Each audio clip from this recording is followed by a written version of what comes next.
Welcome to this week's episode of Courageous Leaders Changing the World. Super excited for this week's guest, Alex Tripod. Thanks for joining us. G'day, mate.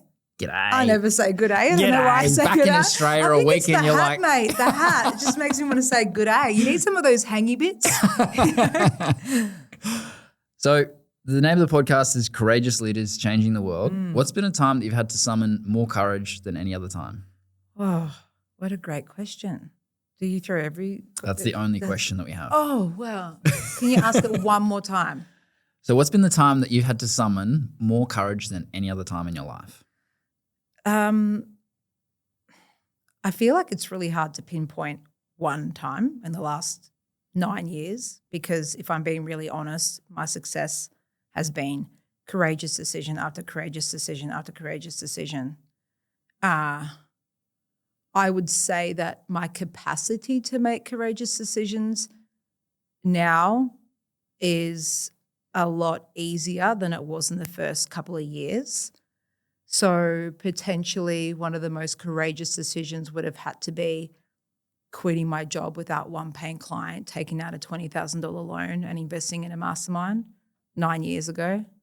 And that was the first investment I made, which is, it's so funny when people say I've invested in myself and they think investing is like a $7 lead magnet or a $500 course. And it's like, you've got to have fucking skin in the game. And for me, having that skin in the game and having no plan B and have never had taken out a loan in my life to going from a 9-to-5 job to like, I'm following my dreams and I'm backing myself to that level. It was so scary, but it's the thing that propelled me. Yeah. What about in the last month then? What has been the thing that's brought more courage out of you in the last month?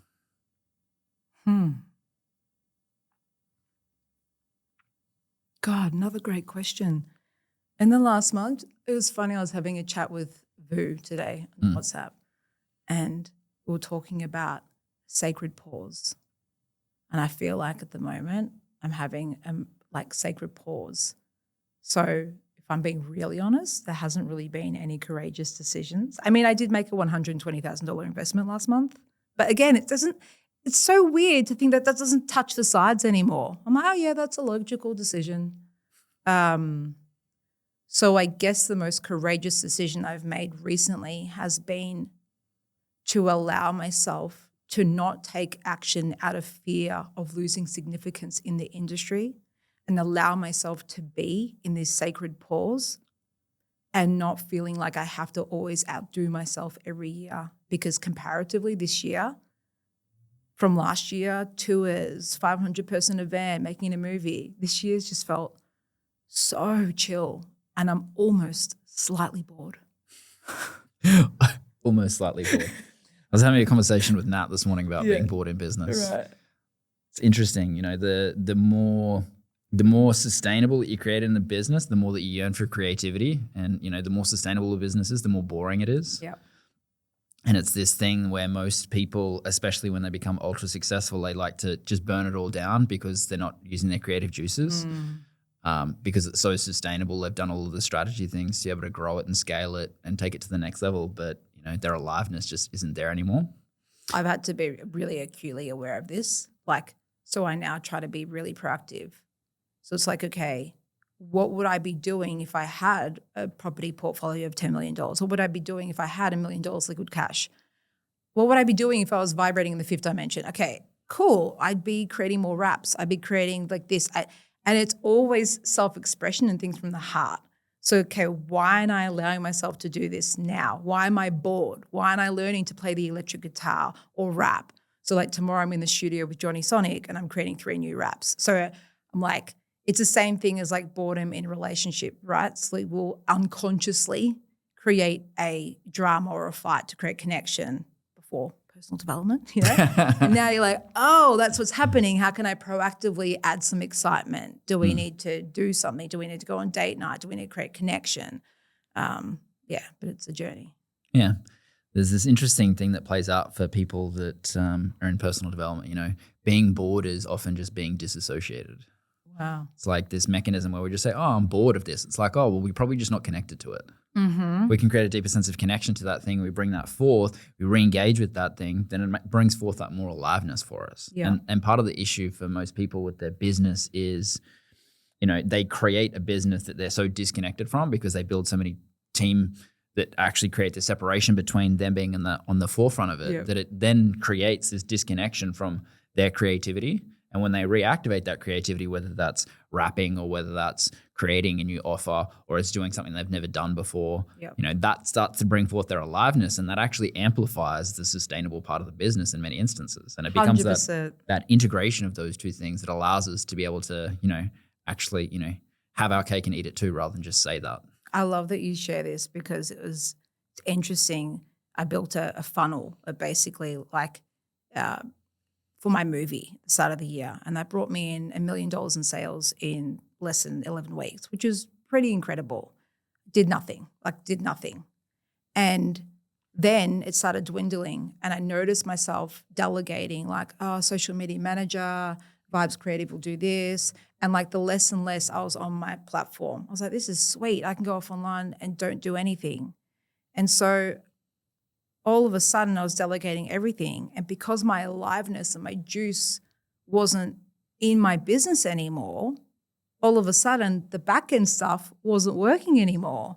And it's just so interesting because I know when I'm in my soul fire and I'm online, it's like, why build a personal brand if all you want to do is escape it and fuck it off anyway? And so lately I've been really looking at the creatives that have been working versus what's not been working. And unfortunately to say, the things that are produced by other people just do not work as well as when I spend half an hour creating something authentically and posting it from my energy. And it's just that fine line of like what to delegate to create time freedom, like full time freedom, but also how do we still be alive and present in our brand and what we've built and put our blood, sweat and tears into. Yeah.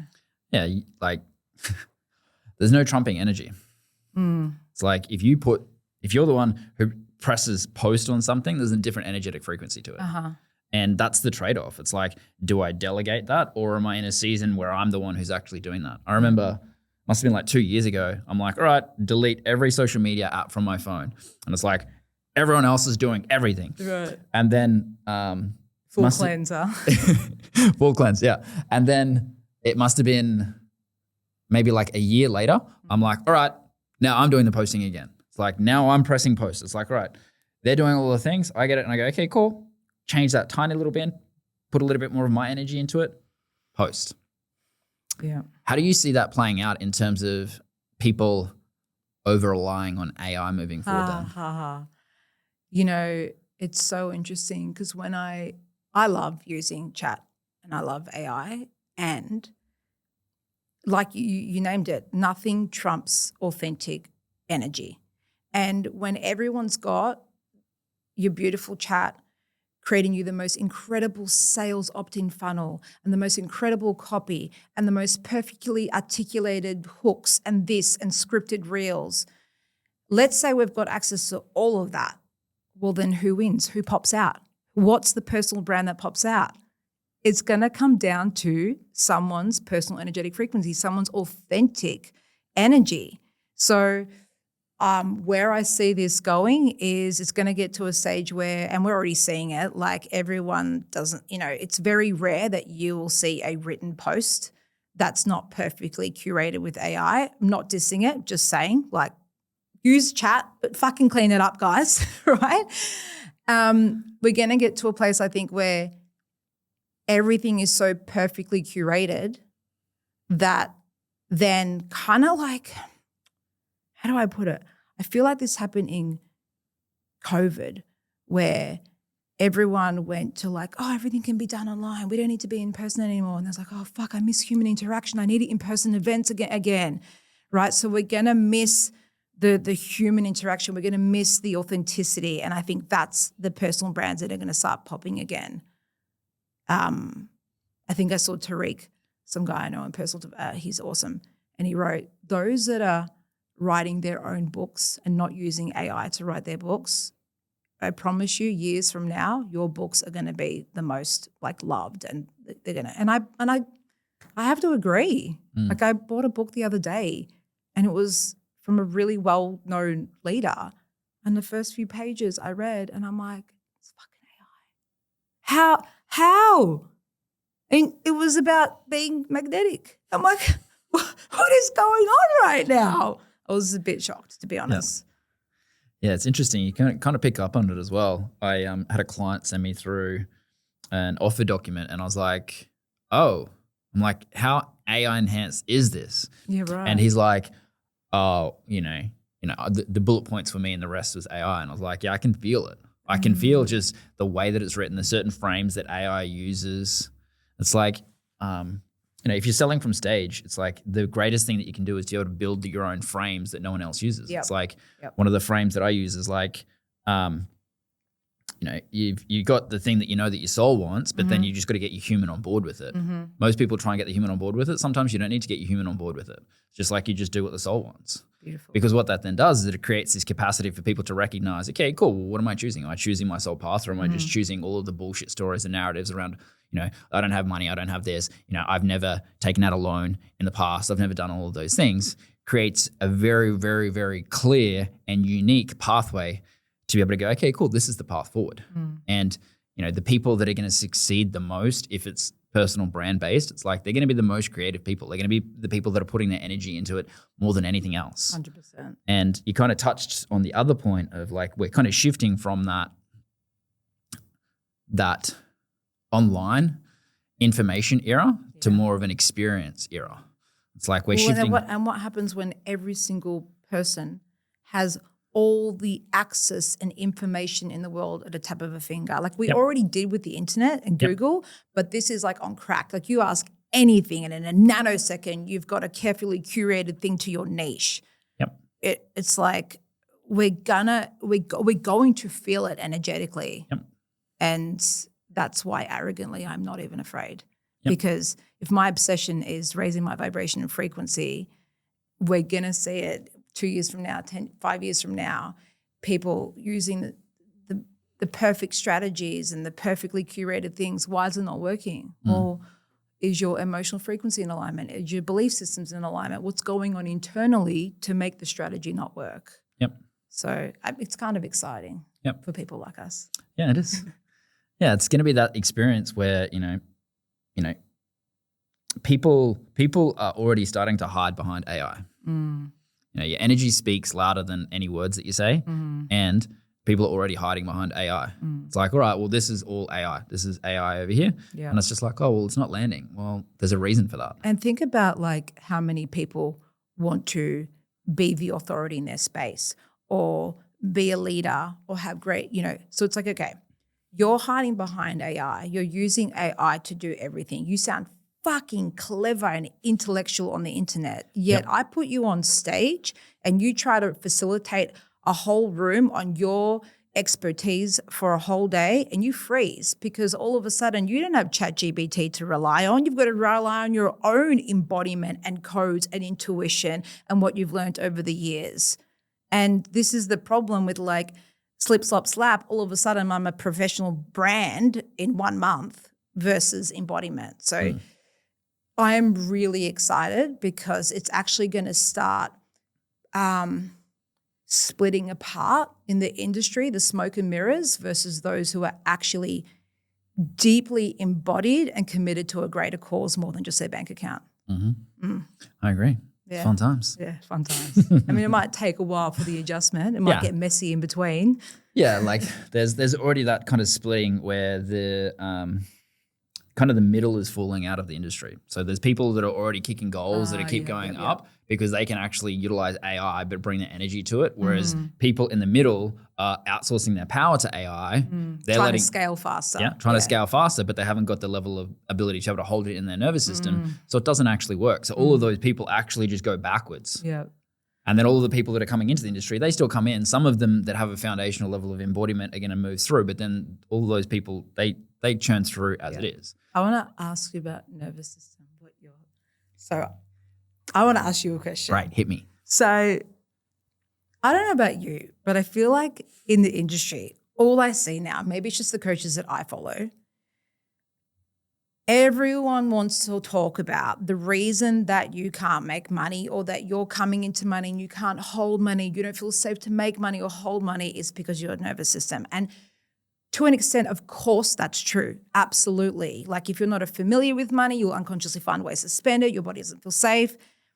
And I want to know your thoughts because I'm just going to side note seed you. Like, is it all nervous system? Because my nervous system didn't feel fucking safe taking out a loan and stepping out on stage and stepping in front of 500. Do you think I wasn't in a state of fucking panic and anxiety most of the time where I was stretching myself into unknown territory? Isn't that part of the game? Isn't that part of being in the arena? I don't know. You tell me what you think. You got that little soapbox over there? I'm in agreement. So the majority of people that are talking about nervous system are using the nervous system as a justification not to take action. Which is dangerous. Yes, because then it's like, oh, I've been doing business from feminine. My coach I can't told me hustle. I don't feel safe yet. I have to create safety in the body first. Yeah, it's like, okay, cool, great. Enjoy your fucking poverty. That's a hook right there. Yeah. It's like, can you hold it? But, also, how do you expand your nervous system? You got to fucking stretch yourself. People are like, oh, no, I've stretched myself all this fucking time. Have you really? Or are you just fucking telling everyone that you're stretching yourself and actually just running out of the same bullshit fucking patterns, all the same fucking things? Oh, I'm doing it all. It's like, okay, cool. How many calls you made this week? If you're doing sales in that way. How many events have you run this year? It's like, show me the fucking legwork that you've done and I'll show you fucking results. Fuck yes. Like most people, it's just basic spiritual bypassing. Most people, they learn a principle or a concept and then they use that as justification not to actually do the thing that they need to do to actually get them results. Right. It's the same in manifestation. So they intellectually say, I get it, but they're not embodied in it. Yeah. It's in nervous system, it's like, okay, when I'm in a connected nervous system, when I've expanded my capacity, then I will go and stretch myself. It's like, well, no, you stretch yourself. You invest in every single season. Sometimes when you're investing in yourself, you're paying up front. Sometimes you're going on a payment plan. Sometimes you're kicking goals. Sometimes you're in the decline. It's like you invest in every single season, regardless of what's playing out externally. You create that internal reality where you expand your capacity regardless of the external so that you can actually create from that because then it doesn't matter. Otherwise, you're constantly looking for external validation and that is a slippery slope if you're in business long term. Yeah. And most people, it's very much in vogue right now to be trauma informed and to be understand the nervous system. And, when I have calls with these people that have certifications around these things, they're often the people that are most in freeze in their business. It's like, oh, you teach this, but do you embody because it? they're probably not in the action that they need to be in. And it's interesting how many people want to create financial freedom, whatever that means to you, or financial stability. Okay, so you really want to create, let's say, how the top 1 to 2% of humans live in this world, because that's what you see on people's reels, yet you're still taking action of what 99% people do in your industry. So you're taking action of how everyone does, but you want to live. It's a mismatch. It makes no sense. And in order to get that life, you've got to be okay and willing to stretch yourself. Like, I know how much I fucking stretch myself. I know how much Nat has stretched herself. That woman, how much, I'm a quantum shifter. Yeah, sure, babe, you are. But do you know why you quantum shift, babe? I love you so much. It's because you have the capacity to stretch yourself like not many fucking human beings do. And this is why when we met each other, it was like a soul remembrance. Like, oh my God, there's this other crazy bitch that will do anything for her mission as much as she will die for her mission like I will. And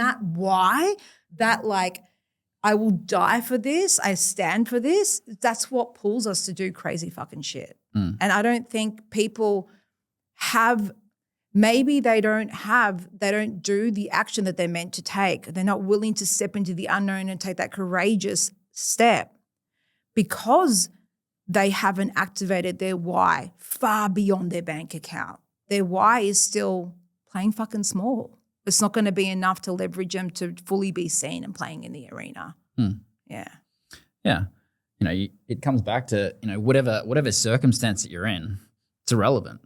Like most people are too busy enrolling everyone else in what their circumstances are. It's like your current circumstance is not your final destination.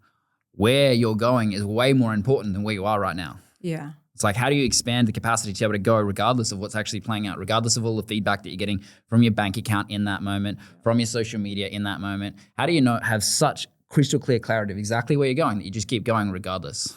Most people don't have that. Most people are too busy going, yeah, but you don't know my situation. And sometimes I'm like, okay, I'm going to pretend to listen for the next 6 seconds. And then I'm going to tell you to shut the fuck up. Oh, you'd be scary to get on a sales call. Scary and exciting. Yeah, I reckon you'd rip me in half. Yeah, it'd be exciting. It'll be fun. We'll do it later in the episode. I have a rule though. Have you ever done a live sales call on your podcast? That would be a good podcast episode. Yeah. I have a rule that I will only go so far with people before I just terminate it. It's okay, cool. I'm not going to carry you. Yeah, I'm gonna absolutely destroy you if that's what's going to serve you the most. But also, if I have to keep destroying you, then that's how we're going to start. Meet me halfway. Yeah. It's like, you say you want this. All right, cool. I'm going to hold that standard for what you say that you want, and I'm going to hold you to that unendingly. Yeah. And if you keep breaking that again and again and again and again and again and again and again, I'm not going to carry you. Right. That's you.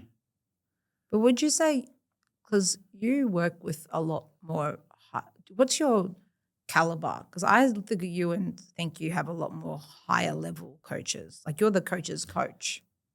That's how I see you. Yeah. Wouldn't you be dealing with less victim mentality? Or do we surprised. all have those patterns, the heart? Like I'm sure you'd be able to find a victim in me, and me fighting for my circumstances. Yep. Absolutely. Yep. It's interesting to see that it's at every level. Yep.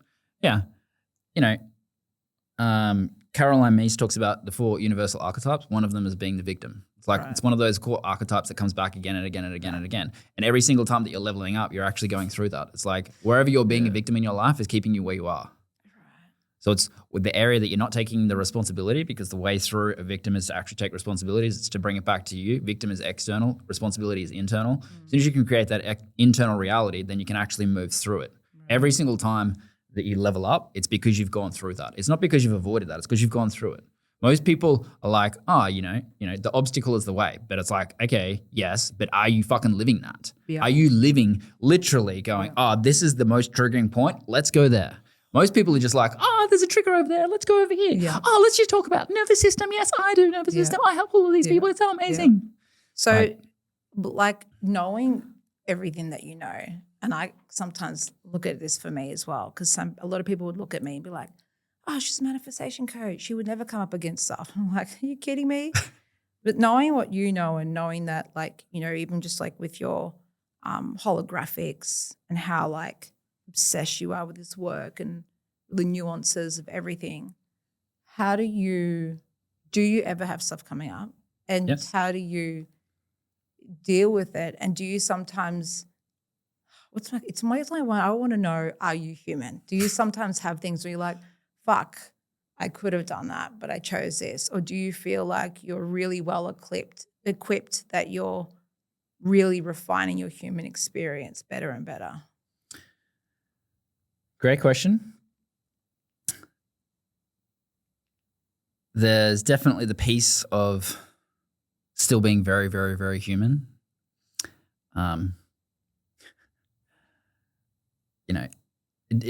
Whatever season that you're in, you're going to get initiated. And, most people want to be initiated in business, but it's often the other areas of life. Yeah. So for context, I'm initiated into parenting and relationship right now, because what happens is I'm running a business, but then we have another child, and then the sleep that you were getting is like cut in half. Mm-hmm. And I finished facilitating some people through a holographic thing last night at 12:30, and then get home, and then an hour later I'm awake holding a crying child while Jackie's trying to get some sleep. It's like all of these things are going to come up, and it comes down to, okay, well, what are you going to do in that instance? Right. You might have less capacity in that, but are you still going to face off with the thing and actually go through it? Right. Or are you just going to, avoid it? And there are many, many, many, many, many times where I will do something and I'll be like, wow, you fucked that up really well. Mm-hmm. How do you course correct that? How do you course correct that? Yeah, like it's 2 things. Would you like become, So most ultra achievers shame themselves into success. Mm-hmm. So it's like you'll have a specific statement. / fuck you energy. Yeah. Everyone has a specific statement that they use to shame themselves into the next level. Oh, okay. So you can learn to listen to it. People will, like if you do sales calls or you're talking to people, high level people, you'll hear them use it all the time. Right. And as soon as you recognize what it is, it's like, oh, okay, cool. That's how you create success. That's your success strategy, but that's also equally your sabotage strategy.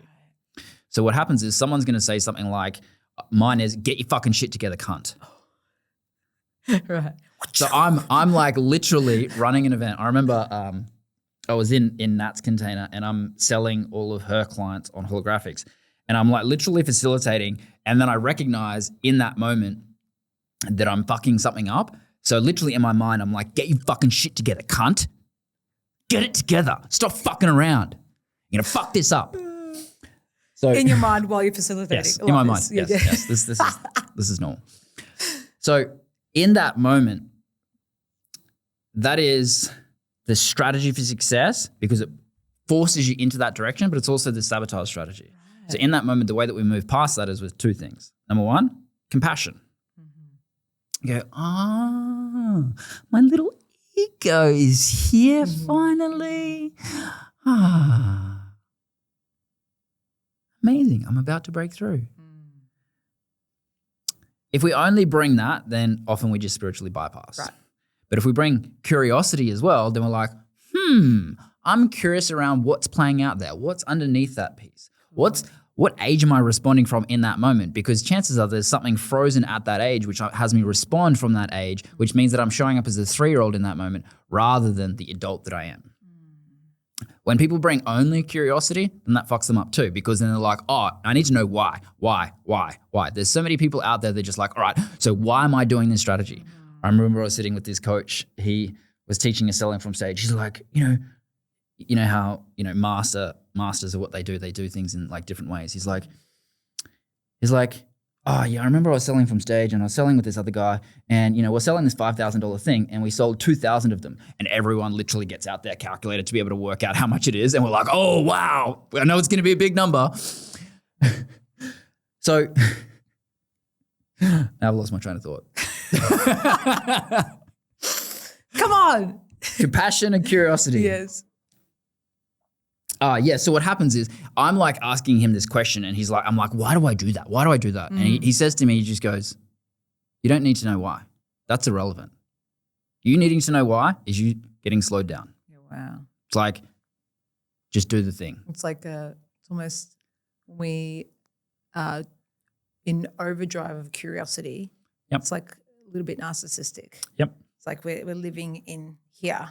Yep. Instead of, I can see how you need both. And the way I don't call it ego, even though it is ego, I call it like there's a protector. So what's a part of me that's come out to defend or protect me to say, get your shit together, cunt, or whatever my version of that is, which I'm also super curious to discover what that is for me now. Yeah, it's hilarious. People say it off the cuff all the time. You're right. As soon as it's one of the things, if I'm working with someone on a higher level, it's one of the first things that I listen for. It's like, oh, okay, cool. Now I know that protector, if you're using IFS in terms of the protector, now I know that they're right at the edge. There is, that shame statement is one of the last forms of defense. The shame statement and laughing is the last form of defense. It's like as soon as someone can't stop laughing, it's like, oh, that's so close to breaking through that it's just like, oh, now we're getting to the juicy bit. Yeah. I used to use laughter a lot. Yep. As deflection and and now I see it and recognize it in others. Yep. And it's really interesting to observe. Yeah. Cool. Yeah, it's interesting to see how it plays out with, most people don't recognize that whatever that they're teaching is going to be the thing that they're unendingly initiated into. It's like if we look at Nat, it's like, okay, cool, you're going to do light language. Well, you're going to be dancing with all the dark shadows that play out with that. It's like all the things that you teach, you're going to be facing off with. Right. If you're teaching manifestation, what happens? It's like, okay, cool, you're going to be looking at all of the things that you don't want to manifest that you are manifesting right now. And also like I went into, it's like manifestation and money. So when I started doing a lot of money stuff, last year I got initiated into, I invested over 300K in myself and none of it came back. Yep. And so I was initiated into, can I still feel worthy as a leader when my money buffer, my bank account doesn't have the amount that I'm used to having in there? That makes me feel inflated and makes me feel like I've got my financial thermostat sorted. And now it's underneath what my red line was, which is still 100 times higher than most people's. But for me, there was an identity attached to the bank account. So all last year, whilst I'm making a movie, whilst I'm running my biggest event, I'm literally dying for fucking 12 months, like dying. I had the biggest ego death around identity and money for what felt like 12 months. I was dying behind the scenes. And coming out of that, isn't it interesting? Oh, the easiest fucking $1 million I made in 11 weeks from one funnel doing nothing because of the initiation. But it was the longest business fucking winter, energetic winter I've ever experienced in my life. That was hard. Yeah. And it becomes important to kind of speak to that piece, which is, so many people, the amount of times that, if I'm looking at working with someone at a high level, then the first thing I'm probably going to ask is like, how much money do you have in the bank? And I don't care how much you have in the bank. I care about how you tell me. If you say, oh, well, don't laugh, it's like, okay, great. I don't even need to know what the amount is. I know exactly how you're relating to money. Right. Because some people are like, you have conversations with some people, they're like, oh, I can't invest right now. My bank account's gone to $95,000 instead of $100,000, so I can't invest in anything. And then there are other people that are just like, I've got $800 in the bank account and I don't give a fuck. I'm going to make this money. Yeah.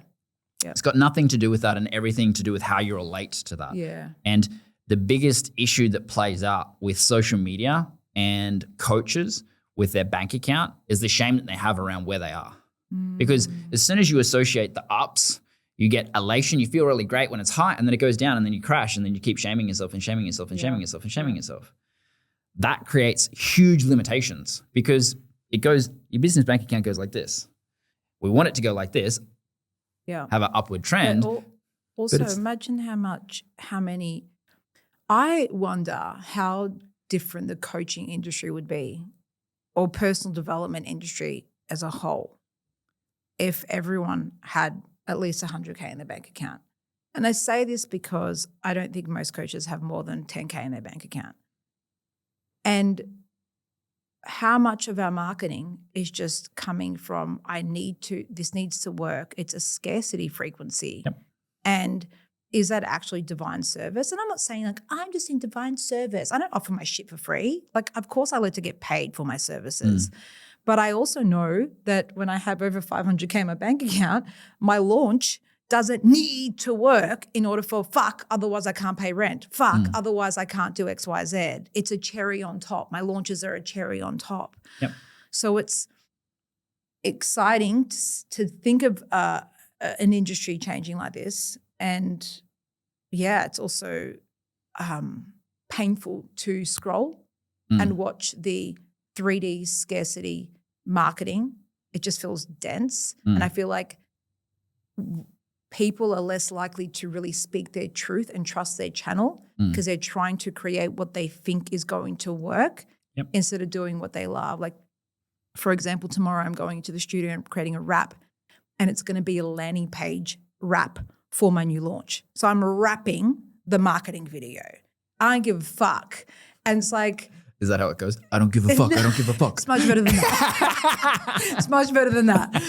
And I'm like, if I had $20,000 in my bank account only, I wouldn't take the risk to pay $4,000 to do that and do this. I'd be like, okay, it's got to be a perfectly curated VSL. It's got to do this. But now I get to have more fun. And this is why I'm so obsessed with like helping, especially skilled coaches, like create that financial stability and focus on their relationship with money, because the more of us that are somewhat banked or stable, we're going to see a shift in how we're marketing and the frequency of it. And we get to change that. Yeah, definitely.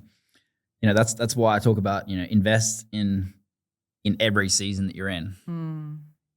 People think that as in invest in you? Invest in themselves. Yes. Which is sometimes investing in me. Yeah. I'll send you the link under this podcast. Or me. Jokes, invest in him. So you invest in every season regardless of what's going on. Yeah. Because if you have, $500,000 in your bank account, if you've got $1 million in your bank account, that's a different season to having, going on a payment plan for something. Right. So you invest in every season because it's not about your circumstance. Yep. It's about what you're committed to. Yeah. Because some people can get amazing results when they come from a place of commitment when they're actually going into something. This is often what happens when people say they've been burned. It's because they're throwing money at something. They're not actually committed to the thing. They don't actually want to feel the thing, so they throw money at the thing so they don't actually have to feel it. And this happens a lot with team. It's called outsourcing, but what it really is doing is outsourcing your power to that team member. See it all day, every day. There's a big difference between getting support in your business and outsourcing. Huge energetic difference. Right. And what happens is most people, they go, oh, okay, I can only invest when X, Y, Z. Yeah. There's, investing when you have to. There's investing when you want to. Investing when you're inspired to. And the fourth one, I don't remember. Investing when you feel like you need to and nothing's working? Or does that go under have to? When you have to, when you want to, when you're inspired to. And I don't remember the fourth one, but it's when you've learned enough. Because there's when you don't have enough, that's when you have to. Right. When you're inspired to, I think that's when you have to learn enough. I can't remember the model. I'm for the first time, I'm going into my 10th year of business. For the first time in 10 years, first time I haven't had a coach. Good. It's wild. Yeah. I'm like, ooh, this is cool. I like the space and I'm not in any urgent rush. And I could be like, oh, the last 2 months haven't been the most explosive sales. Or maybe I need to get a coach. Do I? Or can I be okay with this period? I'm all for people having an entire break from coaches. Now, if you've never had a coach, and you're coaching, then that's out of integrity. 100%. Because you're asking people to invest in your program, yet you've never invested that amount. Again, it's a mismatch. Yeah. But the issue is most people then think that I always have to have a coach because I'm out of integrity. It's like, no, there's a season to invest in every season. But then there's also a time where you recognize that the season is like, oh, okay, I've started to give my power away to all of these things outside of myself, to all of these people that are higher above me or know more about that thing than me. Yeah. But then I actually just create a downward spiral in my business. So it actually is not ecological to continue to invest in that place. And I love that. I leave money on the table, but there's a lot of times where I'll say, listen, you just need a break from coaching. It's like, by all means, we can do all the things. And can sometimes transform you'll your go life. into a season where you have 4 coaches at once. Yep. Last year, I think I had 4 coaches. I was invested in 2 masterminds. One was a 60K mastermind where I got to go to Necker Island with Richard Branson. Didn't use the mastermind at all, just paid 60K to go to his island for 4 days. Another mastermind, had a private coach, had another private coach, and I think I had an embodiment coach. So 5. And I made the least amount of money. Yep. This year, I've got no coaches and I'm making the most amount of money. However, I'm a seasoned decade into my field. So again, you're right. It's like you can't really apply the same rule if you're a newbie coach and you're just starting. Yeah. Like if I look back at, every time that we've invested more than we ever have in personal development, not at that exact moment, but the year after we make more money. Yeah. And it's a stretch, isn't it? Yeah. It's that capacity stretch. Yep. And, I go back through all of our clients and I look at, okay, cool. Who got 2x results? Who got 3x results? Who got 4x? Who got 10x? Who got all these results? And every single time that someone gets 4x above, I look back at how they came in. And the conversation is always the same. They always say, I'm already working with a coach. Why would I work with you as well? Wow. And then I talk to them about what they would get from working with me as well. And then they get massive results. It's like the people that get the massive results, they're the ones that are like, oh, I don't use the excuse of I've already got a coach. Because when you've got the resources to be able to invest, then you can invest in that season. That's the one. That's the one that I was missing. You're making it very sexy for me to potentially coach with you. Yeah. Is this what you do? You bring people on that you potentially want to work with and then you show that's just your Alex. expertise. I just want to work with Alex. I just got to get a part of the Alex fucking Tripod show. So I've been thinking about it. Yeah. I'm just in the season of chilling. Divine timing. Perfect, divine, and right on time. I'll send you the payment link tomorrow. Love it. Yeah. So that to close that loop, that's when you have enough, that's the other time to be able to invest. When you've already got all of the cash there and you can automatically pay up front, then that's the other time to invest. Most people only ever invest from when they have to. That's why it doesn't go well. If someone has to work with me, Yeah. if like, you know, you sell from stage, you sell at an event, all of these people run to the back of the stage, all these people are paying. And then there's normally one person that comes up to me and they're like, I have to work with you. And I go, Yeah. I love you. Can I just be on your vision board for another 6 months first? Yep. Yeah. Because I know how it's going to go. It's like almost like I need to work with you because without you, I'm not whole. So it's coming from a place of void instead of like, I'm already in a good place. This is going to improve my life. Yep. And what you're effectively talking about is like away from pain versus towards more joy. But it's finding that fine line. I have a serious question for you. Why has this not been serious? No, not at all. Yeah, it has. Why on earth? Really, I'm curious. Hit me. Why on earth would someone pay in full? Yep. When, and let's say you jack up the payment plan 20%, when you pay 15 or 20% extra over a 6 month or 12 month, why wouldn't you just keep the funds in your bank account, pay that nice $5K payment plan per month, not deplete it by $60K? Yeah. And then all of a sudden, you're not going into the coaching program, seeing your bank account go. But I'm really curious, why on earth would you choose to pay up front? Have you been looking at my promotion schedule of what's coming out for us? No. I don't think I've ever paid in full. Yep. I've always paid with interest. Yep. Even when I've had over 300K or 500K in my bank account. And people are like, why the fuck would you just not pay the 30K in full? Because, cunt, I'd rather the money in my bank account. Yep. And it's not that I don't pay them and it's not that I default. I do the whole container and I'd rather pay that extra. So is that just my weird belief and bias? Like, but then I love clients that pay in full because they're like, I'm invested, I'm in, and energetically, like I love those clients too. Yep. So I'm confused why people would pay in full. Is it that people have got this weird relationship with why would I pay extra if I can just get that discount and pay in full? Like, what is it? What do you think? So we're about to launch a masterclass called Get Paid in Full. Excellent. That's why I was like laughing about, you know. Yeah. So there's two things. There's a psychological component to it and an energetic component to it. So the energetic component to it is when someone pays in full, then they're fully financially committed. Right. So when we're looking at commitment, we're looking at verbal commitment. Right. Oh, I'm going to work with Cody. That's verbal commitment. When someone commits financially and they start on a payment plan, every single time that money comes out of their account, then there's some energetic exchange playing out there. Yeah. But what happens is the person who's on a payment plan filters that through the level of value that they're getting. Right. Meaning how that comes out of their bank account based on the relationship and how that's playing out in that moment. They're filtering it through that. Yeah. So it creates this minuscule decrease in the level of commitment from someone. Mm-hmm. Now, if you said to your partner, hey, I'm 92% committed to you, then what happens in that relationship? Yeah, I hear you. So this is why I say that there's a time and a place to be able to pay up front for the energetic component. The other piece is psychologically what happens is this. When someone's looking at a payment plan versus upfront, they're filtering through. The first question they ask in their mind is, do I have that amount of money in the bank account right now? Right. If it's a no, they go straight to a payment plan. Right. Great. If they have that amount of money in their account right now, then they go, is it worth the cost of having that money kind of come out of my bank account, or is it better just to go on a payment plan? Yeah. So I remember I invested in one coach and it was like, I don't know, like 16K or something. And it was 15K upfront. And I'm like, why the fuck would I go on a paid in full to have $15,000 come out of my bank account today when over the next few months I could have $16,000 come out? That makes no sense. Yeah. Another time I'm working with another coach and it's you went the payment plan, right?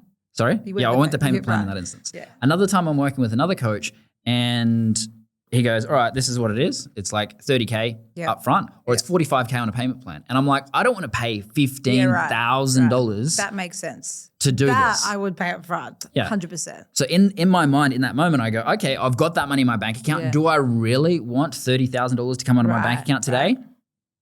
Not really.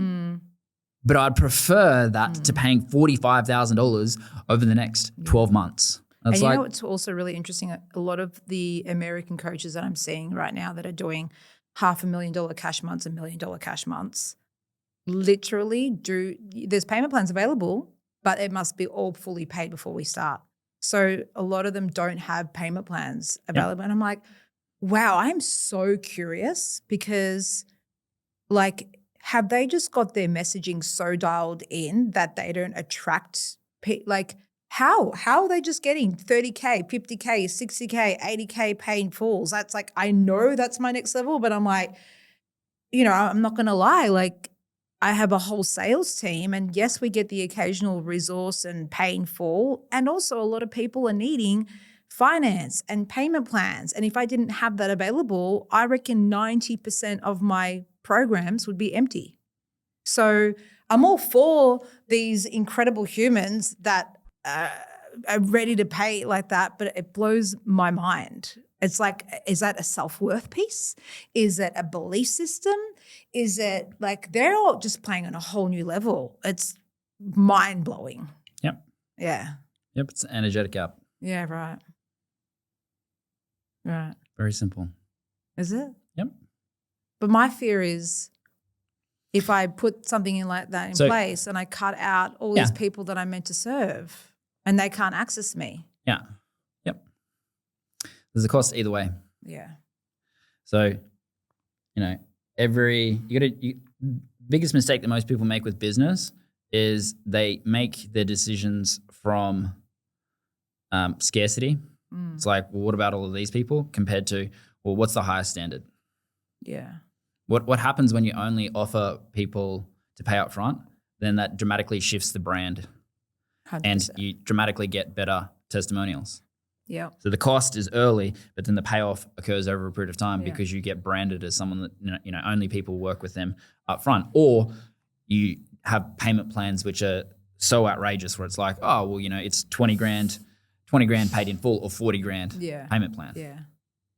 Yeah. You gotta recognize that everything has a cost and you really want to choose a business where you're consciously choosing the costs rather than just falling into what you've been told to be able to scale your business. I also know that I agree. I think a lot of these American coaches have access to payment gateways that we don't in Australia yet. And I've been investigating this. It's been so interesting, like Klarna and EasyPay and all that. So what would be like 30K can be split on installments for the client. So kind of like instant finance. But instead of the lead having to go to finance and have the application and the license and the pay slips, it's instant and the coach gets paid in full. And that's only been readily available for e-commerce up until about a year ago in Australia. And I think only recently has it started becoming available for coaches. I've got my team onto it, but it's a long process. I have to set up an LLC US and I have to get a US bank account. It's like a full 3-month process. But I mean, it's exciting, but also interesting that they've probably got more things available to them that allows for pay in fulls. Yep. Yeah, it makes sense.